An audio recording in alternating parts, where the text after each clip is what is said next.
de pensar, refletir sobre a história do pensamento cristão, acerca do fazer teológico, né?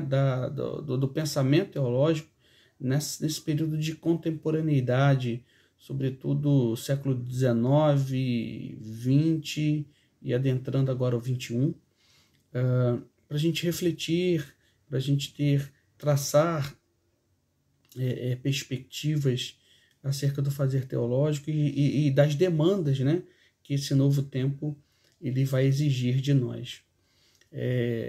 Hoje, nesse nosso último encontro, eu vou tratar, vai ser bem lacônico, vai ser bem sucinto. Eu vou tratar e vou buscar elencar algumas teologias. Existem várias teologias, existem diversas teologias, mas eu vou trabalhar e vou buscar tratar algumas teologias que eu, enfim, selecionei aqui, existem outras, mas só para a gente fazer alguns contrapontos acerca dessa ideia do que é o fazer teológico nesse processo da contemporaneidade. Então, em pensar, né, nesse momento de modernidade, pós-modernidade, talvez uma frase que sintetize muito esse momento é que o movimento, né, a rapidez, tudo é muito fast, esse aspecto do movimento, a gente pode traduzir numa frase que o movimento nunca está satisfeito. Essa frase ela pode traduzir muito bem esse tempo odierno que a gente está, e que parece, viu? E aí, nesse primeiro momento, eu vou falar também muito rapidamente de dois filósofos que eu penso que eles foram visionários e fazem uma análise bem interessante acerca desse momento da contemporaneidade e que vai reverberar, sem dúvida alguma, na teologia, no pensamento cristão, no pensamento teológico. Então, quando a gente pensa nessa questão da movimentação, da rapidez do mundo, da volatilidade do mundo, da necessidade de uma sociedade de consumo, a gente lembra do Zygmunt Bauman, o sociólogo polonês, faleceu em 2013, 2014, não tem muito tempo, mas que o Bauman, ele na sua obra Vida para Consumo, ele trata dessa questão, dessa transitoriedade, da inquietude dessa sociedade de consumo, né, em relação àquilo que ela consome. É uma rapidez incrível e a gente percebe que a mercadoria ela é devorada e em seguida descartada com uma volatilidade incrível também, né? Os produtos eles são muito efêmeros, né? A gente tem até a questão daquela obsolescência programada, né? Programa-se para que determinado produto dure só aquele tempo para que você possa consumir o outro. Então, então dentro da sociedade que a gente está, a sociedade contemporânea, ela está bem embebecida, né? Está imersa nesse processo de volatilidade, de necessidade sempre de adquirir um novo, né? A gente dá muito exemplo, por exemplo, do celular, né? Você pega um celular, você compra um celular hoje, ou um computador, alguma coisa dessa área, né, de tecnológica, e você sai da loja, dá uma semana, 2 semanas, já está obsoleto.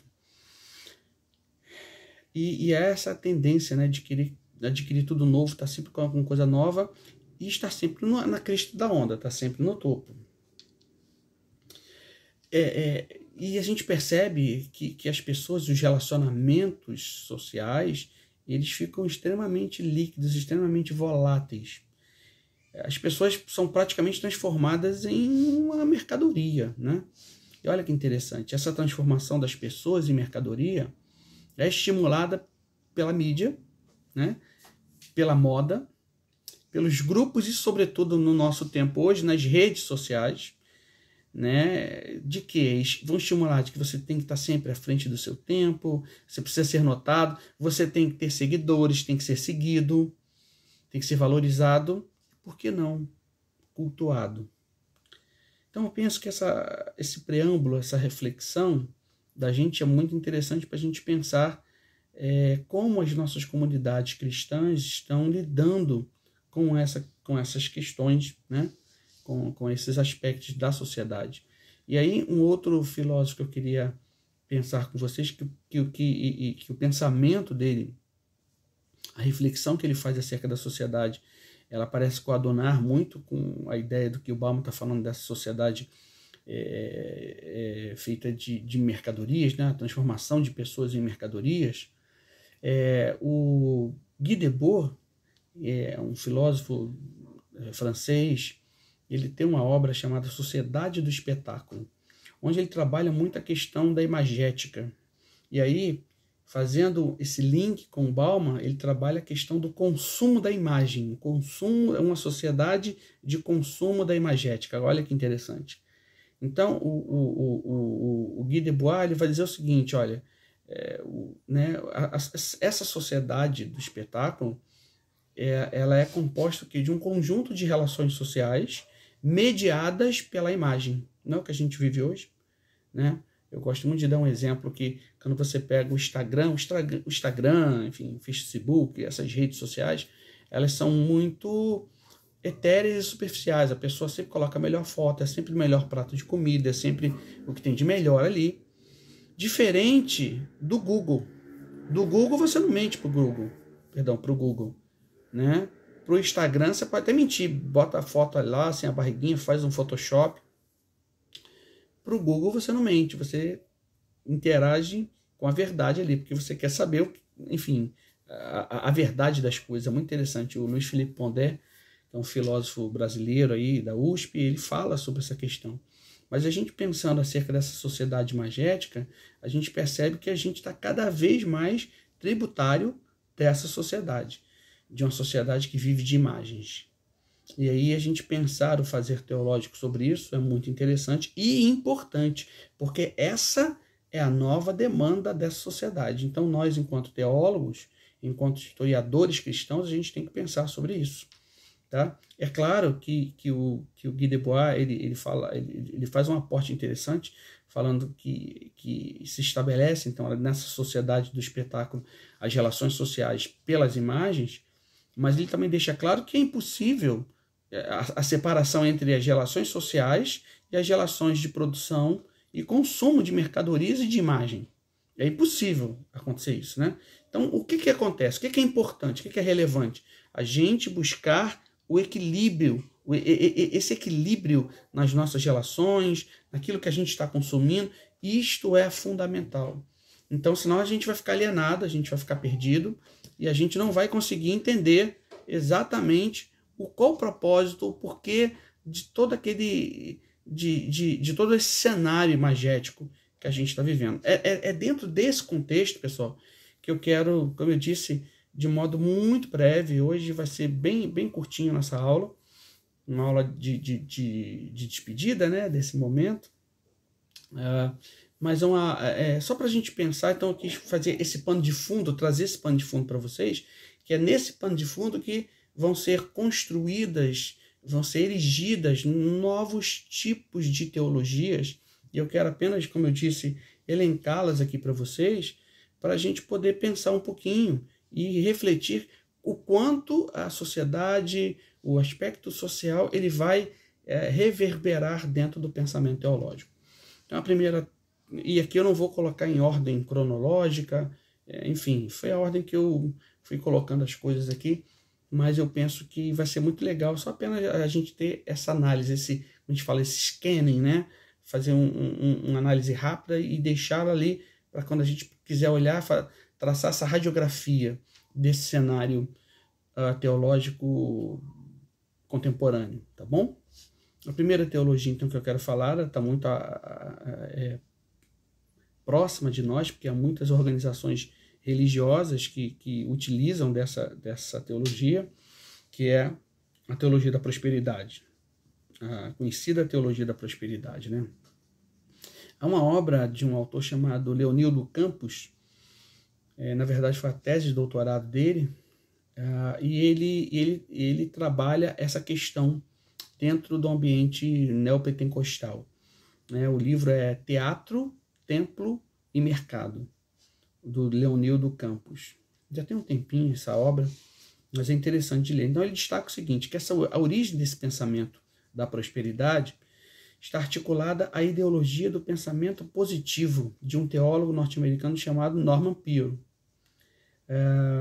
Norman Peale escreveu vários livros, uma dezena de livros aí, que trabalha, que trata essa questão, ele vai enaltecer essa questão da força do espírito, da condição da mente sobre a matéria, da força da mente sobre a matéria, e vai afirmar então que as dores têm origem na esfera metafísica, ou seja, na esfera espiritual, e que a cura é o que? É o resultado da ação da mente sobre o corpo. Então, através de um pensamento positivo, de uma ideia positiva da mente, você vai conseguir controlar a questão de doença, a questão financeira, olha que interessante, e por aí vai.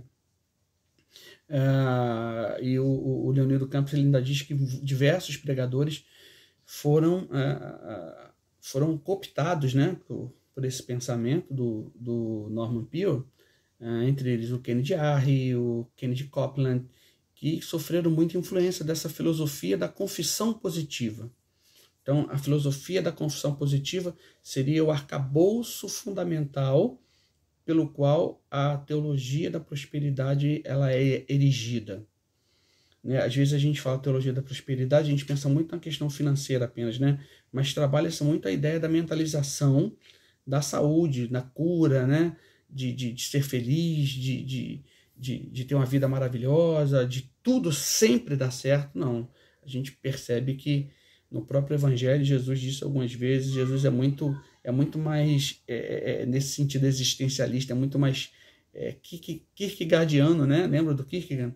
A ideia de que a gente vive e tem problemas aqui nessa vida, né? Afinal, Jesus chegou até a dizer, no mundo tereis aflições, mas tende bom ânimo, porque eu venci o mundo.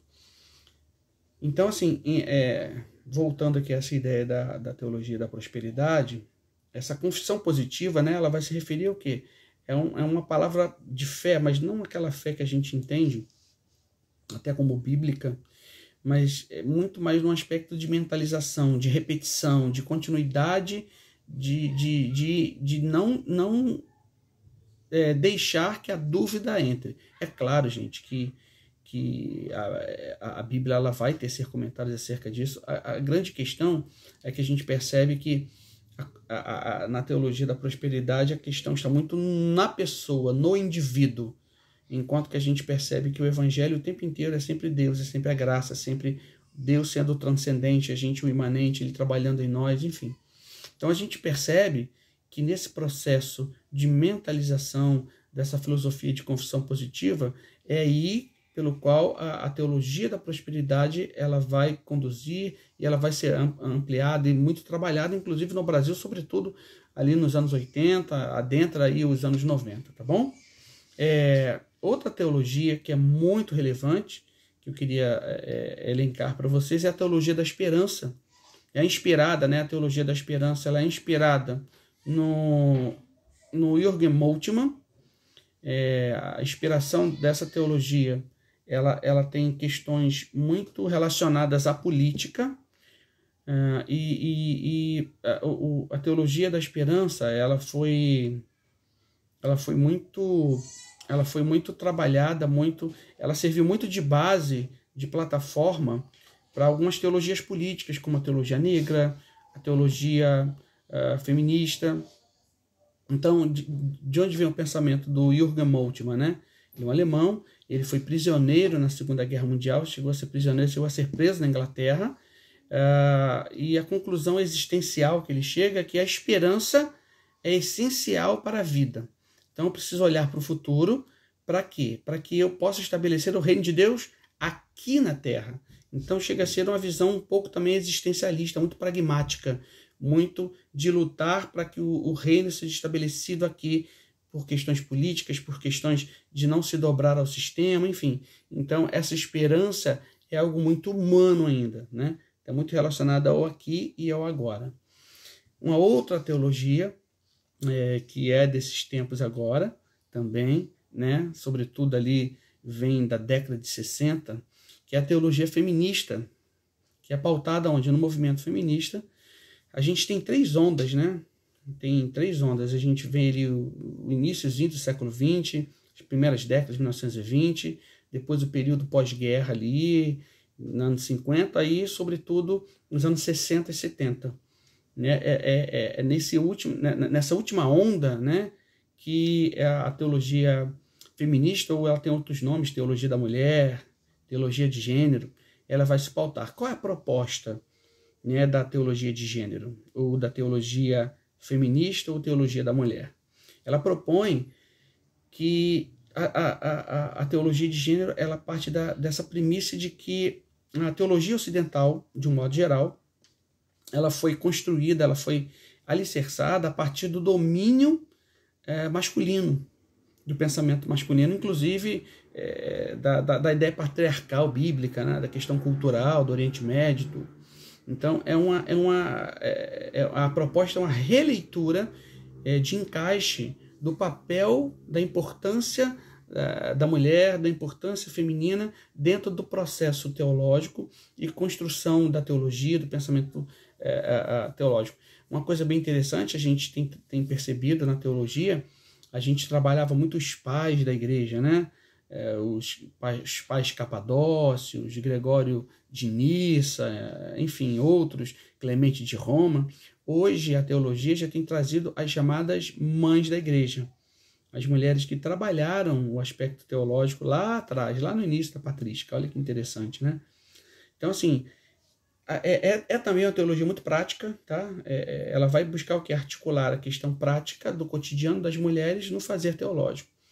Um aspecto muito interessante que a gente percebe são os congressos, né, femininos que a gente tem tido hoje. Estou falando agora de Brasil, em termos nossa aqui, desse momento que a gente tem vivido, como a gente percebe, né, coisa de uns 10 anos para cá, esse movimento de participação mais ativa das mulheres, as pastoras, as bispas e etc. Tá bom? Isso tá embutido nesse mesmo pacote, nesse mesmo conteúdo aí, tá bom? Uma outra teologia que eu queria elencar aqui para vocês é a teologia da libertação. E aí eu quero evocar aqui o James Sauer. O James Sauer, que é um teólogo norte-americano, ele declara, ele sublinha que a teologia da libertação seria, então, uma coleção de movimentos teológicos contemporâneos, portanto, que interpretam a salvação e, sobretudo, a missão da igreja, guarde isso, a missão da igreja, antes de tudo, como um processo de transformação de estruturas sociais, das estruturas sociais opressoras. Então, também um processo muito terreno, muito político, sobretudo veio aqui, ele germinou muito aqui na América Latina. O Gustavo Gutierrez, que era um bispo peruano, ele vai ser um dos precursores desse movimento. Então, trata muito dessa questão de mudanças sociais, né? Nas estruturas econômicas, políticas, ao invés de trabalhar o aspecto da redenção, da culpa, do pecado, a questão da santificação, eles trabalham muito o aspecto social.